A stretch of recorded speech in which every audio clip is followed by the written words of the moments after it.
নমস্কার বন্ধুরা। তো কালকে আমার মেয়ের জন্মদিন, সেই উপলক্ষে বাড়িতে চলে এসেছে অনেক মিষ্টি।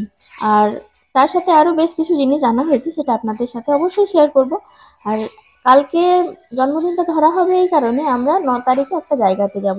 আর ও যেদিনটা হয়েছিল সেদিনটা ছিল 25শে বৈশাখ, সেই জন্য 8 তারিখ এবং 25শে বৈশাখ দিনটিকে আমরা ধরে নিচ্ছি ওর জন্মদিন।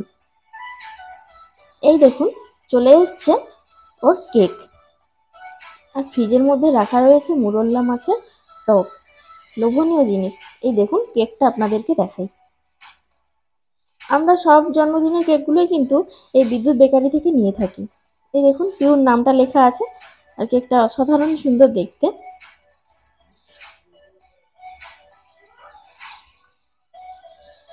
তো চলুন, এবার মেয়ে আপনাদের দেখাবে ও কি কি জিনিসপত্র নিল। এই দেখুন, কালকে আমরা বাজারে গিয়ে ওর জন্য কিছু জিনিসপত্র কিনেছি, সেগুলোই ও আপনাদেরকে দেখাচ্ছে। এই হট প্যান্টগুলো নিল, আর তার সাথে গেঞ্জি নিল। আর এমনিতেও দোকানদার হচ্ছে এইরকমই সেটিং জিনিসগুলো দেখাচ্ছিল 400 সাড়ে 400 টাকা দামে। তো আমরা ভাবলাম যে এই অত টাকা দিয়ে বেকার বেকার মেয়ের জন্য একটা জামা নিয়ে কোনো লাভ নেই, বাচ্চা মেয়ে নোংরা করবে। তার থেকে ভালো এই একই জিনিস আমরা যদি লুজভাবে কিনি, তাহলে কিন্তু দামেও একটু কম পড়বে এবং জিনিসটা অনেক বেশিও হবে। তো আমরা এরকমভাবে দুটো গেঞ্জি নিয়েছি।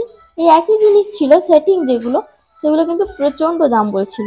তো আমার ওই জিনিসগুলো ঠিক পছন্দ হলো না, সেই জন্য ওগুলো কিন্তু নিলাম না।